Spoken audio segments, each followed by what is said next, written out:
ceci. Vous connaîtrez la vérité et la vérité vous délivrera. Vous connaîtrez la vérité vous affranchira. Vous connaîtrez la vérité et cette vérité vous rendra libre. Voilà, amen. D'abord, nos mains en moitié levées avant que nous commençons. J'aimerais que tu attires la présence de Dieu. Quand je venais, je vis des choses horribles. Hein, tu vas d'abord prier, dire merci à Dieu, prier au nom de Jésus. Aujourd'hui, c'est le rendez-vous de Dieu. Dieu veut te rencontrer ce matin. Dieu veut te rencontrer ce matin. Ok. Éternel Dieu des armées, nous croyons que tu es au rendez-vous. Alors que nous voulons profiter de ta parole, au nom de Jésus-Christ. Que ta présence soit parmi nous. Que ton esprit soit avec nous. Au nom de Jésus. Au nom de Jésus-Christ.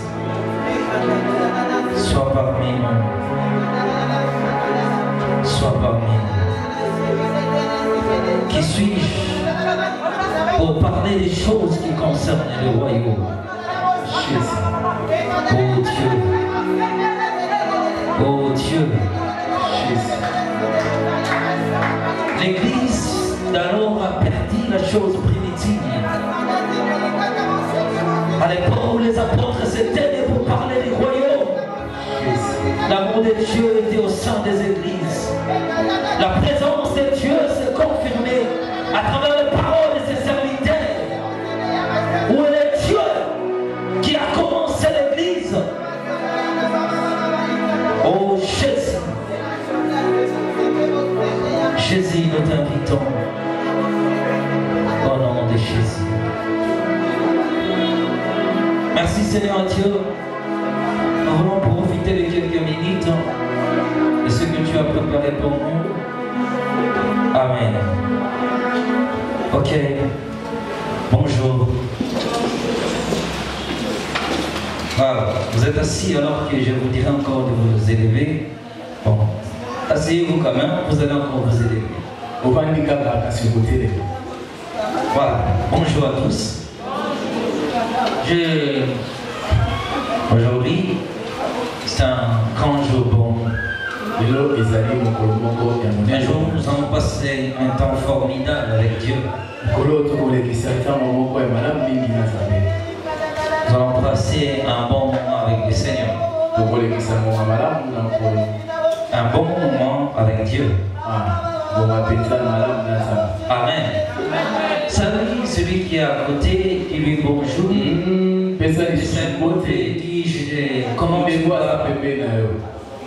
tu vas? Comment tu vas? Comment tu vas? Comment tu vas? Salut la personne. Déplacement, quittez là où tu es, tu peux aller. Tu peux saluer quelqu'un. Tu peux saluer quelqu'un. Tu peux saluer quelqu'un. Voilà l'art de l'amour. Cette église, c'est l'église. Ici, c'est servir Jésus-Christ dans la sainteté, la puissance et amour. Et amour du prochain. Voyez, le plus grand problème des églises aujourd'hui, c'est ça. Quand on dit marcher dans la crainte de Dieu, on est très content de craindre Dieu. Mais le plus grand problème que nous avons aujourd'hui, ce n'est pas la sainteté. Mais c'est l'amour du prochain. L'amour du prochain pose problème dans les églises. Quand on dit de se déplier, je vois les femmes, ceux qui essayent, ceux qui n'essayent pas, mais quand même les autres sont en train d'essayer.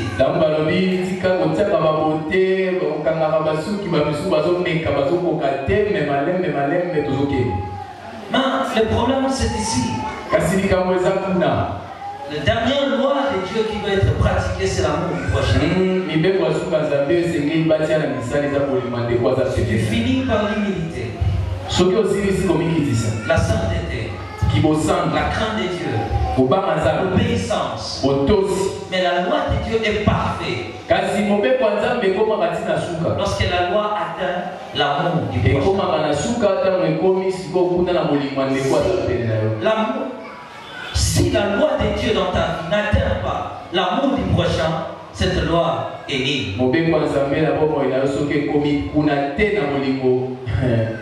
Quand nous disons servir Jésus dans la sainteté, les gens servent Dieu. Dans la puissance, les gens servent Dieu. On est prêt à les servir dans l'amour du prochain. Si tu es ici, tu peux crier à haute voix, je m'aimerai mes prochains. Je m'aimerai mes prochains. C'est la dernière loi de Dieu qui est au-dessus de toutes les lois. C'est l'amour du prochain. L'amour du prochain. Mais ce n'est pas mon message aujourd'hui. Peut-être que je vais oublier. Je pense qu'aujourd'hui c'est les 19, je pense. Les 18. Les 18. Donc on a que les enveloppes seront distribuées aujourd'hui pour le problème des foyers. J'aimerais que nous fassions ceci. Il faut choisir des partenaires, des gens qui seront censés de payer le loyer de l'église. Il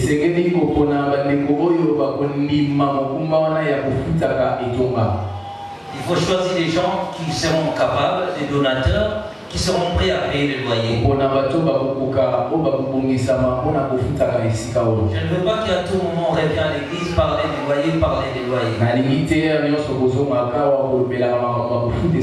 Ce n'est pas du tout classe, bien aimé. L'argent que nous payons n'est que $400 par mois. L'argent que nous payons n'est que $400. Si on s'est fait des partenaires à l'église, on choisit des donateurs, qui est 8 personnes, chaque mois nous payons $50, $50, on ne parlera plus de ça. Et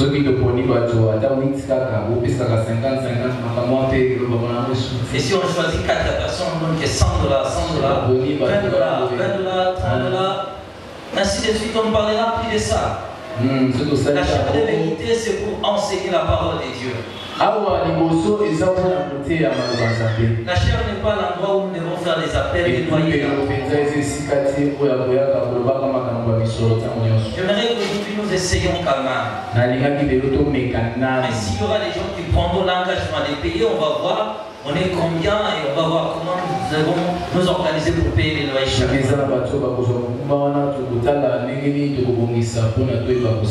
a que Dieu touche vos cœurs. Tout dépend de votre disposition. Mais parler à tout moment, les loyers c'est pas bien. Pour l'instant, les enveloppes seront distribuées parce que j'avais dit on s'acquitte le 10. Donc on doit déjà se préparer du 18 au 10. On a presque moins de 18 jours qui est aussi très important pour que chacun de nous se prépare.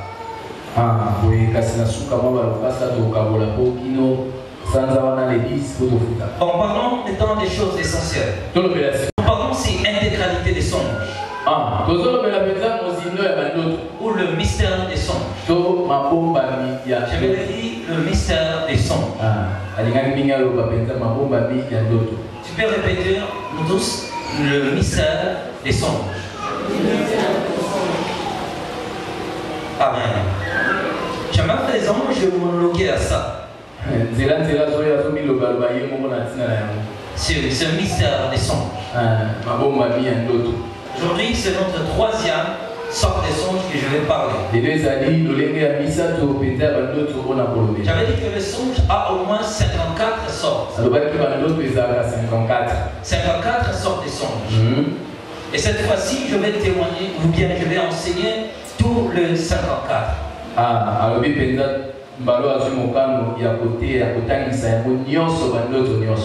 Et les dimanches passés, quel genre de songe nous avions parlé? Quelle catégorie de songes nous avons adopté? États d'âme. Quand nous parlons de mystère des songes, les songes est un grand monde qui cache tout le secret de l'existence des hommes.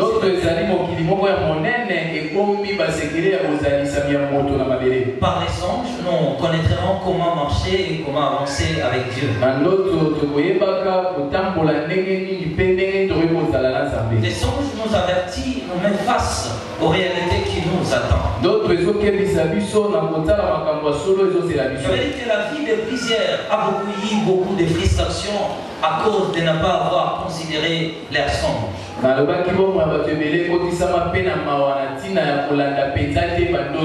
C'est un canal par lequel le Créateur passe pour nous révéler des réalités qui nous attendent. Alors aujourd'hui, je parlerai sur ce qu'on appelle les songes de bataille.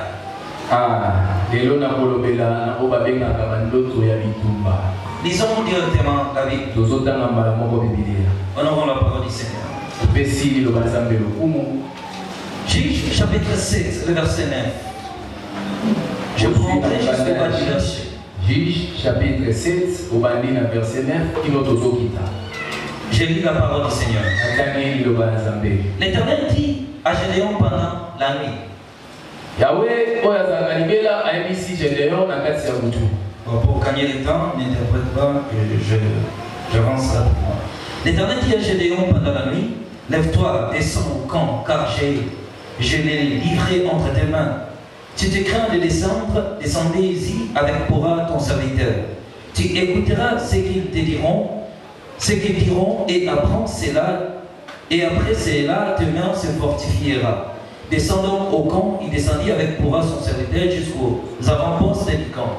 Mendiant, Amalek et tous les fils de l'Orient étaient répandus dans la vallée comme une multitude de sauterelles, et leurs chameaux étaient innombrables comme les sables qui sont sur le bord de la mer. Gédéon arriva, et voici un homme rencontré à son camarade un songe.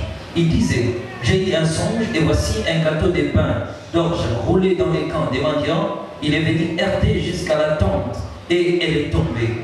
Il a rencontré ci-dessous et d'ici, et elle a été renversée. Son camarade répondit et dit, ce n'est pas autre chose que l'épée de Gédéon, fils de Joas, homme d'Israël. Dieu a livré entre ses mains mendiants et tous les camps et le camp. Que Dieu bénisse sa parole. Amen. Merci, assez. Voilà ce que j'allais dire à l'église. Après avoir parlé des songes des états d'âme, les songes est comme un poste téléviseur. Le poste téléviseur nous permet d'avoir des informations. Et tout est basé par des chaînes télévisées. Et chacune de ces chaînes nous communique des informations. C'est à vous de choisir. C'est pareil avec les songes. Malgré la multiplicité des songes que nous avons, tous ces songes sont recoupés en 54. C'est là que Dieu a choisi pour communiquer sa pensée. Maintenant, les songes de bataille. Bataille, c'est la lutte entre deux camps ou deux personnes. Ou lutte entre deux forces opposées. C'est cause de quelque chose que deux personnes se battent. Nous avons vu ces réalités sur la terre. Des fois, on se promène dans la rue, on voit les gens se battre. Et si vous demandez, ils vous diront qu'ils se battent pour quelque chose. Les deux camps s'affrontent toujours. Nous avons toujours des combats permanents. Ceux qui se battent dans des compétitions comme des boxeurs, des catcheurs, des lutteurs, des karatékas. Il se bat pour un trophée. Mais il y a un lieu de rencontre. Si on se bat dans une compétition, un sportif ne se bat pas dans la rue. Ils iront quelque part. Un lieu doit être choisi. Et le lieu qui sera choisi sera le lieu de l'affrontement. Vous êtes d'accord avec moi? C'est comme ça avec les sportifs.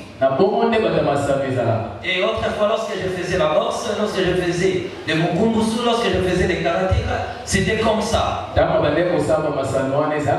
Il y avait un lieu qui était choisi pour la compétition.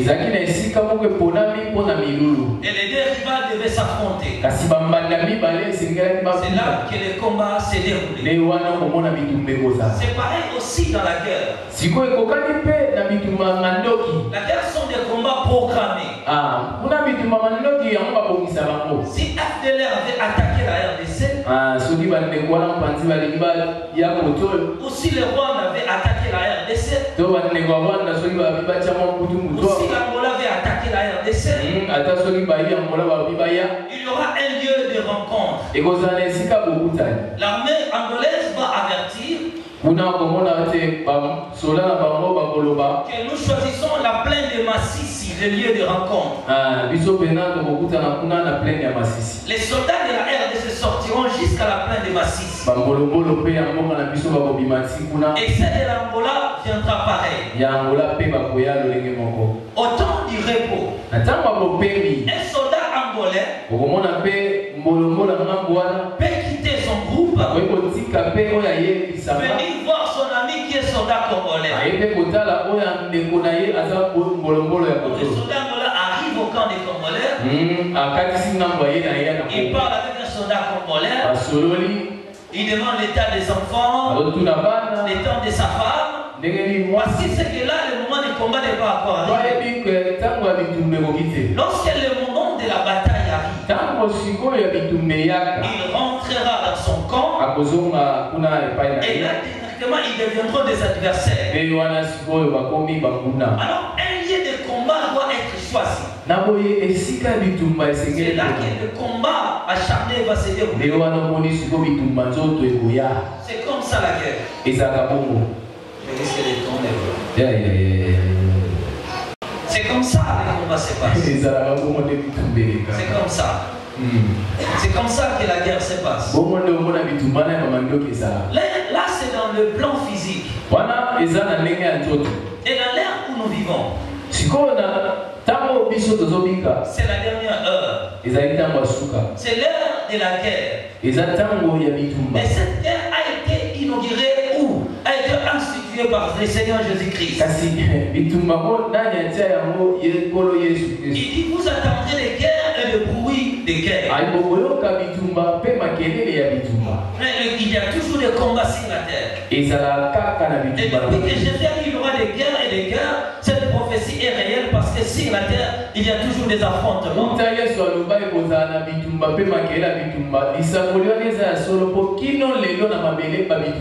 Mais moi je dis, ce n'est pas seulement ça que le Seigneur voulait parler. Jésus voulait parler du plus grand bataille jamais livré. Le plus grand bataille que Jésus-Christ parlait, c'est le combat de l'homme. Le combat de l'homme est le plus grand bataille jamais livré dans l'histoire. Où deux grandes armées doivent s'affronter. C'est le camp du diable, qui est une grande puissance, et le camp de Dieu qui est une super puissance. Entre Dieu et le diable, il y aura toujours des combats. C'est là que Jésus parlait, il y aura des guerres et le bruit des guerres. Mais où se passera ces combats? Où le combat de Dieu et le diable se passera? Le champ de bataille a été choisi. Là où Dieu doit arriver et Satan aussi doit arriver. Là où l'armée de Dieu doit arriver et l'armée de Dieu doit arriver. Mais dans cet endroit se passera les combats. Mais voici le mystère que je te révèle. Que les combats là se passera dans la vie de l'homme. Le terrain d'attente ou le terrain du combat, c'est ta vie. Il y aura toujours des guerres aussi longtemps que tu vivras. Et le combat ne s'éloignera pas de ta vie tant que tu es sur terre. Et le plus grand problème, tant que tu es chrétien, tu auras toujours des combats. Trompe-toi lorsqu'on te dit que tu n'auras plus de combats dans ta vie. Tu auras toujours des combats. Car la vie de l'homme a été choisie comme le champ de bataille. Ta vie a été choisie entre les champs de bataille. Et la grandeur de Dieu se manifeste que dans le triomphe.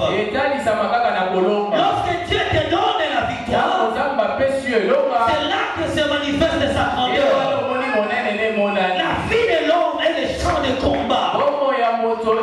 Le combat sera permanent. Si tu as combattu quand tu étais dans A, tu seras combattu quand tu seras dans le B. Et quand tu quitteras le B, tu seras combattu dans les Z, dans les X et dans les Y.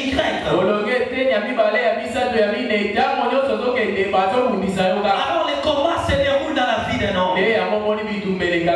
Mon problème c'est que je ne suis pas un prophète de malheur. Je ne suis pas un prophète de malheur. Oui, c'est parce que je te parle de l'enfer ou du paradis. Mais je suis un enseignant qui dit la vérité. Je ne te donnerai pas de faux espoirs.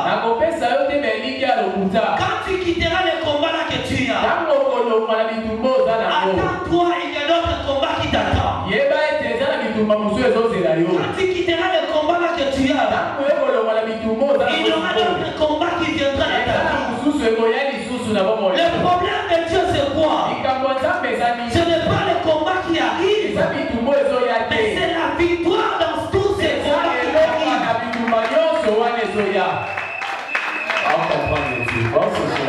Je répète encore, le problème de Dieu, c'est pas le combat qui arrive. Dieu ne se soucie pas des combats. Tu auras toujours ce combat-là. Attends les lieux, on les la yonana.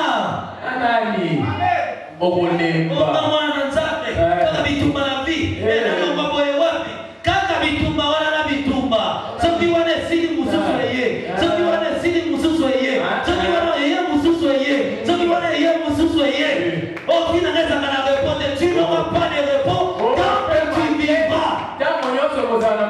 Mais le problème c'est quoi? C'est toi-même. Comment tu te prépares face au combat? La meilleure façon de vivre, c'est de rapporter la victoire dans chaque combat. C'est là un homme va de l'avant. C'est là un chrétien va de l'avant. Et celui qu'on bat dans le combat ne revient plus pour combattre l'homme. Bateau nyonso yoso beta na moiwe papa dans sa sport bateau nyonso na beta de Dieu ce que tu remportes qui est la vie.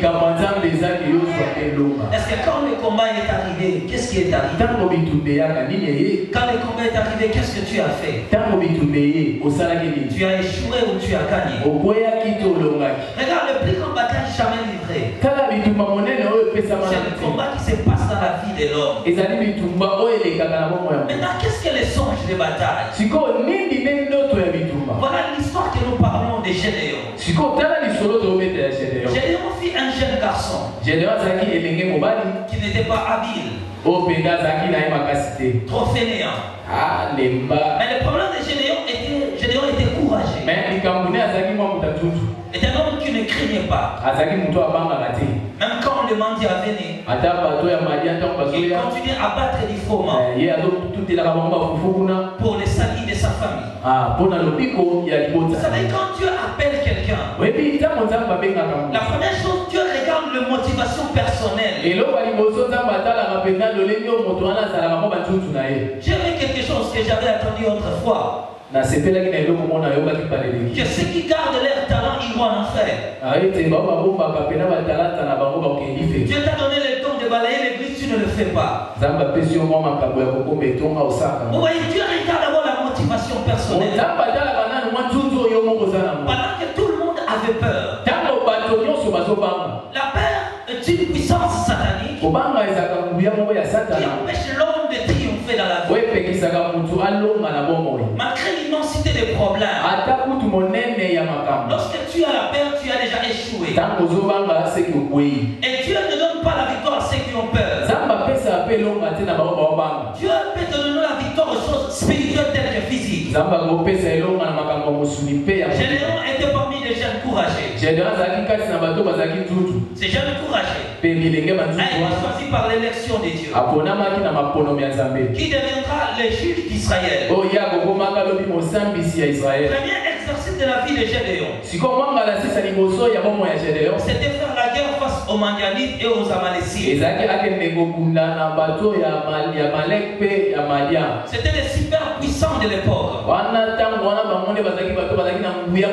Et que lorsque ces nations arrivaient, paralysaient toutes choses. Ce premier adversaire qui se sont présentés, c'était les Amalécites. Le monde spirituel fonctionne par les informations. Le roi des Madian fera appel au roi d'Amalécites, qui feront aussi appel à d'autres royaumes qui viendront à son secours.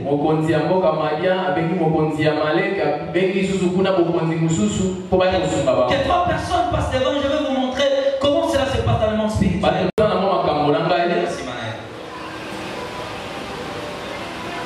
Si je suis combattu par cet esprit, regarde-moi. Par exemple, l'esprit de la perte. Je peux perdre tout ce que je peux gagner, acheter, je vais toujours le perdre. Je suis face à l'adversaire de la perte. La perte fera appel aux mauvais conseillers.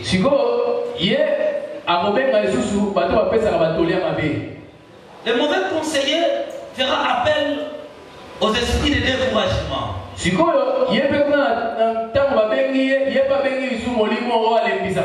Si tu as un problème, tu es entouré par les gens qui te découragent.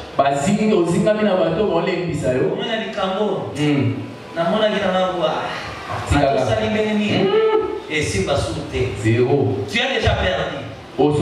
Mais toi tu crois que moi je vais gagner. Tu rencontres quelqu'un qui te dit et si tu as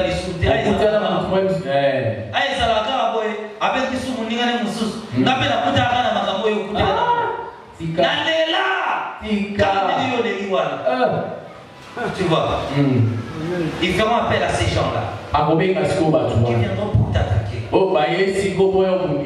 Si tu remportes la victoire à cet esprit, lui partira. Il va dire aux autres,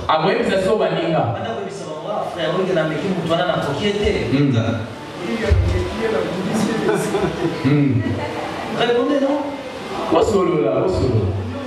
Tu n'as pas tactique ni utilisation.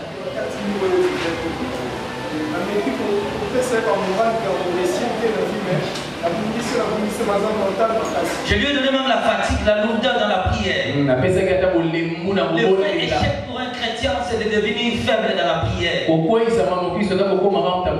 n'y a pas l'essence le plus fort d'un chrétien que la prière. Et tous ceux qui ont marqué l'histoire sont des gens qui priaient fort. Tu ne verras jamais le miracle de Moïse. Si tu n'es pas un homme de prière. Ce sont des chrétiens paresseux qui aiment les facilités.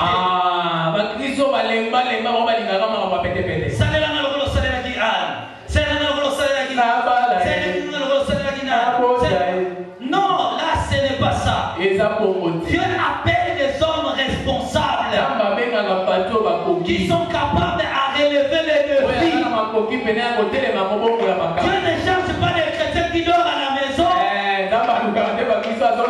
qui chantent des cantiques. Dieu n'a pas besoin de paresseux. Il a besoin des gens qui regardent les réalités en face. Il dit ça c'est mon problème. J'associe mon Dieu. Je resterai constant à la prière. Je ne dormirai pas tant que je n'ai pas encore triomphé. Quand un chrétien n'a pas de vie de prière, il aime le verset que Jésus-Christ a dit. Ce n'est pas prier assez que Dieu exauce. Vous savez comment Jésus-Christ priait? Il passait des nuits dans la montagne. Tout en état d'éveil, il priait toute la nuit. Il a dit cela pour les hypocrites. C'est pour se faire voir. Mais la vie personnelle doit être cultivée. Il y a des choses que Dieu fera pour toi que si toi-même tu es engagé. Et Dieu ne le fera pas si toi-même tu ne t'engages pas.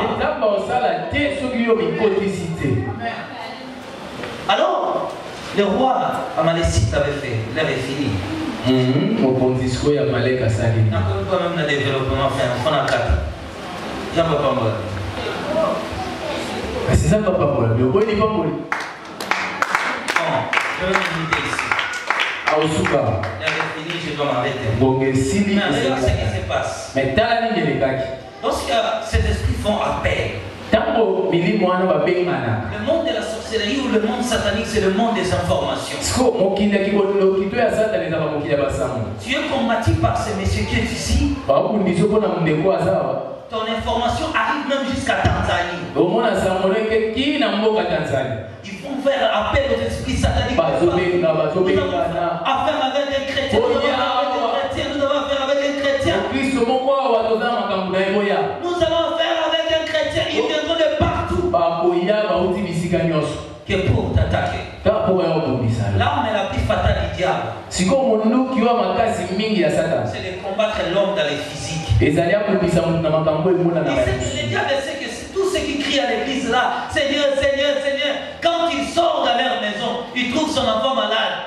Il dit maman, on dit qu'on dans l'église, les dimanches, on a les sous-soutés. Le diable utilise le physique pour nous faire tomber. Gédéon avait tellement peur. Est-ce que je ne suis pas un militaire? Je n'ai pas passé par l'école de guerre. Comment je ferai face à ces troupes? Lorsque tu regardes la grandeur des problèmes, tu diminues la grandeur de ton Dieu. Tu n'as pas compris ce que je dis. Lorsque tu regardes la grandeur de tes problèmes, tu diminues la grandeur de ton Dieu. Mais lorsque tu vois la grandeur de Dieu, tu minimiseras la grandeur de ton Dieu. Et là où Dieu devient grand, les problèmes deviennent petits. Là où Dieu devient grand, les problèmes deviennent petits. Là où Dieu devient grand, les problèmes deviennent petits. Habitue-toi à minimiser les problèmes en élevant la grandeur de Dieu.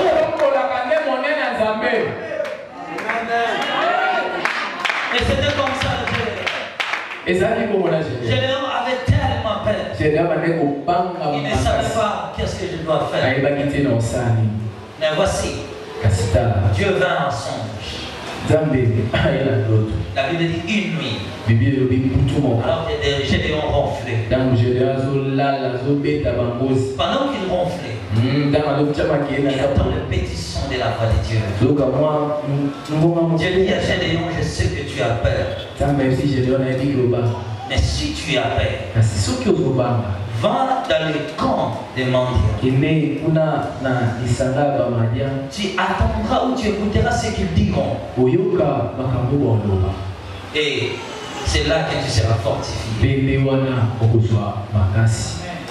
Vous savez, des fois, nous sommes fortifiés dans notre foi. Si Dieu met dans nos chemins les gens qui nous parlent aussi de bien. Une fois, j'avais l'esprit attristé. J'ai donné un témoignage dans une église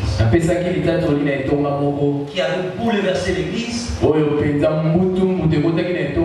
pasteurs ont quitté l'église.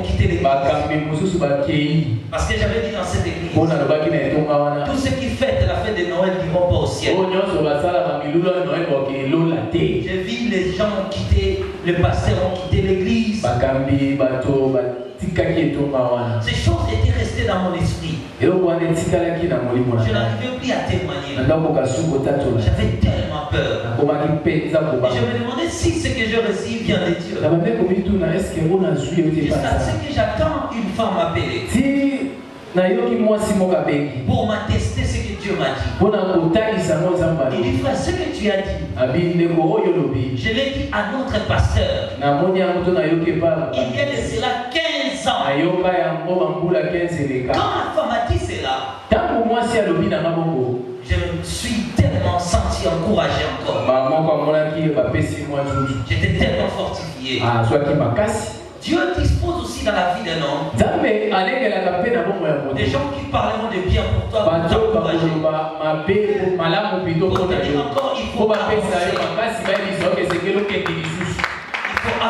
Il faut avancer. Oui, oui. C'est ce que j'avais préparé aujourd'hui. À dire aux dirigeants de nos départements de l'église. Si quelqu'un ne fait pas bien, il faut l'encourager. Lui dire que tu peux encore mieux faire. L'homme a besoin des choses qui le fortifient. C'est alors que Gédéon va arriver. Quand il arrive au camp des mendiants, il s'est promené au milieu de l'obscurité. C'est cachant derrière les colis pour ne pas être vu. Parce qu'il était un adversaire. Tu veux, des fois Dieu t'amènera devant les gens. Parfois tu surprendras un groupe de gens de parler de quelque chose qui te concerne. Vous savez pourquoi Dieu l'a fait? Dieu a voulu que tu puisses connaître tes ennemis. J'ai connu un pasteur qui est le jour où je l'avais invité chez moi. C'est le jour où je connais son identité. Des fois Dieu le fait. Oui, ne dis pas que c'est mauvais. Tu arrives à la maison. Dès que tu entres, tu vois ta femme avec ses soeurs.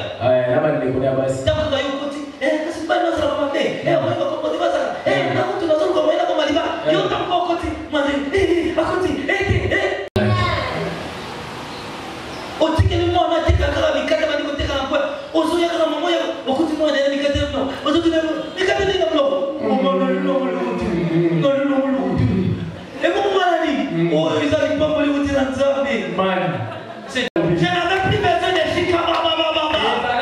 J'avais compris que c'est le jour du Seigneur.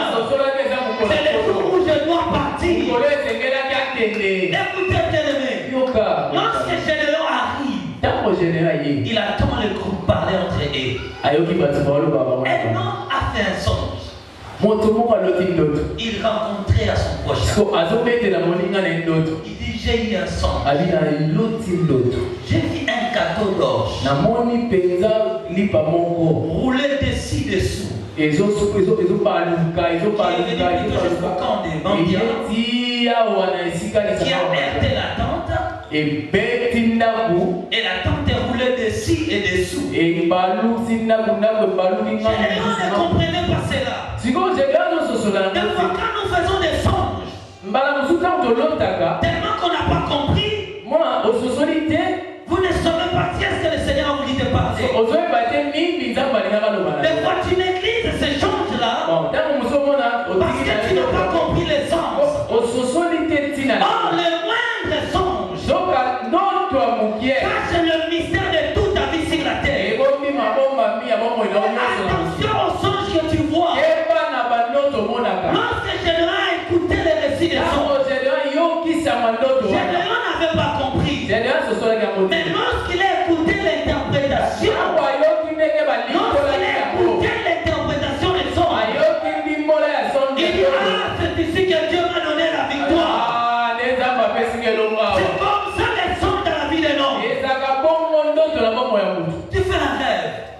Dans ce songe-là, tu te vois toujours dans des prisons. On l'a dit que dans d'autres, on va aller dans la cantine à main, on se dit qu'il va avoir. Ça c'est quoi encore? Tu fais un rêve. Tu te promènes dans la vie. Directement au Niati Kaka. Au Sutuki. Ça c'est quoi? Attention aux songes. Dieu communique des messages au moyen de nos rêves. Certaines choses t'est arrivées dans la vie parce que tu n'as pas compris ce que Dieu t'avait averti. Souviens-toi des songes que tu fais. Qu'est-ce que tu vois souvent? Souviens-toi. Qu'est-ce que tu vois? Je vais vous relater une histoire. Il y avait une femme qui m'a parlé. Il fit un rêve la nuit. Il se voyait promener dans la vie. Il s'est heurté contre une pierre. Et elle s'est réveillée. Elle ne savait pas. Elle n'a pas vu son importance. Or Dieu lui parlait ceci. Le pied, c'est-à-dire ta marche, tu rencontreras un problème d'accident. Et cet accident-là te fera mal. Tu peux risquer de mourir. Et en négligeant le contenu de ces songes, avant de négliger le songe, il faut savoir son interprétation. La femme va rencontrer des problèmes. Après avoir subi l'accident, qui lui a amené au coma, elle risquait de mourir. Mais on s'est rencontrés. Et quand je lui ai posé la question de savoir quels sont ces songes, il me dira, j'avais fait un rêve. J'avais fait un rêve. Si tu fais souvent le rêve, tu te vois dans des situations pareilles. Comme Psaume 142 verset 8. Tu fais un rêve, tu te retrouves dans une maison fermée. Le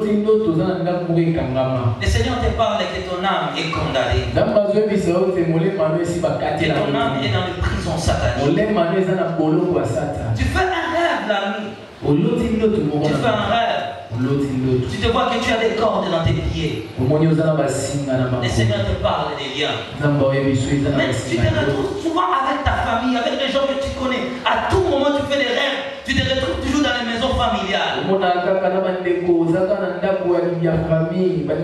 comprends-tu pas que tu ne peux pas aller loin? Dieu te révèle que tu es lié dans ta famille.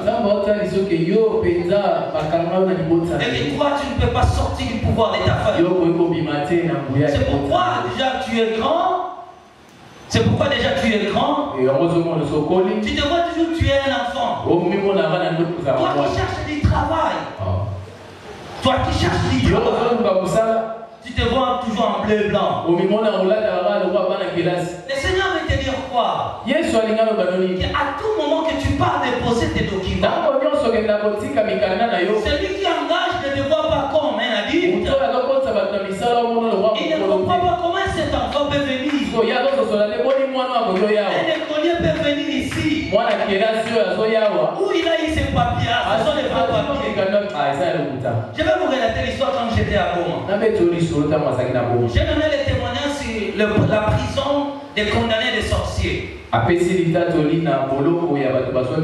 j'ai fini de rencontrer cela, à la fin, une dame est venue me parler.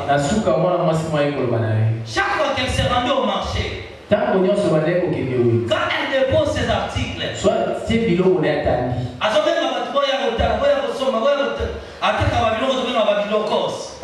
et quand elle fait cela, quand les gens viennent, on te dit maman là combien? Ah mais je ne vois pas des oranges. Je ne vois pas des oranges. Je ne vois pas des oranges. Je ne vois pas des oranges. Oh, maman, mais ça ce sont des oranges. Eh maman, Regarde le problème. Si un autre arrive, Il dit tous ces oranges sont pourris. Alors qu'elle n'était qu'une brocante. Vous voyez le problème. Quand je regardais bien, je lui ai dit, maman, quels sont les songes que tu vois souvent? Elle me dit, souvent je fais des rêves. Elle me dit, d'abord, j'étais la femme d'un brocanteur. Hein? Un brocanteur.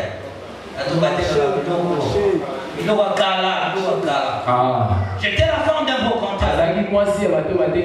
Mais après la mort de mon mari, je me suis engagé à ce travail. Mais souvent la nuit, je fais de rêve, je vends beaucoup des articles. Mais je vends souvent les oranges. J'ai dit, maman, tu vois ce qui s'est passé? Pendant la nuit, le diable a changé tes articles aux oranges. C'est pourquoi les hommes physiques, quand ils viennent te voir, ils voient que tu vends des oranges. Comment celui qui travaille dans une entreprise fait des rêves qu'il est un bijoutier au marché? Ne vois-tu pas qu'il y a un combat qui se passe? Tu fais un rêve, tu vois ton père et ta mère en train de te gronder. Ton père est décédé, ta mère est décédée. Qu'est-ce que cela veut dire? Dieu te dit quelque chose, que tu as des combats permanents. Mais puisque ces gens sont en train de te gronder, tu perdras tes opportunités physiques. C'est alors que tu vas rencontrer les problèmes. Toi qui n'es pas marié, tu fais des rêves que tu es marié. Tu n'as pas des enfants, pas encore marié. Tu fais des rêves, tu as beaucoup d'enfants. Tu te révèles que dans le monde spirituel, tu as des enfants. Tu fais un rêve, tu te vois dans les rivières. Il y a beaucoup de choses qui révèlent le combat dans ta vie. Il y a beaucoup de choses que je n'ai pas citées.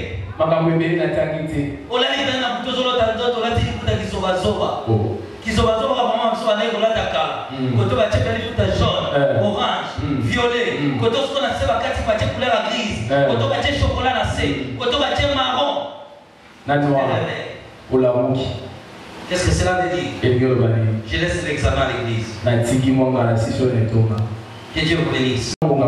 Tu dis à Dieu, délivre-moi de tous ces songes sataniques. Non, pas ça. Écoutez, tu vas prier. Banoto nyonso bitumbo yo lota bazokangela yo bazobeta yo babotoli eloko olali na butu ozolota ndoto babotola yo eloko eloko wana babotola otilelo oretrouvaka yango te otikala kozwa mpe eloko yango te otikala mpe kosimba yango te. Dieu te parle que tu as perdu quelque chose. Amen. Olali na butu, tu fais un rêve, quelqu'un a ravi tes documents. Quelqu'un a ravi tes documents. Tu te réveilles. Tu vas chercher la vie. Et tu ne le trouveras jamais. Tu vas chercher tant de fois la vie. Tu ne le trouveras jamais. Tu ne le trouveras jamais. Tu ne le trouveras jamais. Tu vas prier. Tu dis à haute voix, Seigneur Jésus-Christ. Seigneur Jésus-Christ, je viens ce matin. Je viens ce matin. Tous les songes que je fais, que je perdis quelque chose, qu'on m'a ravi quelque chose,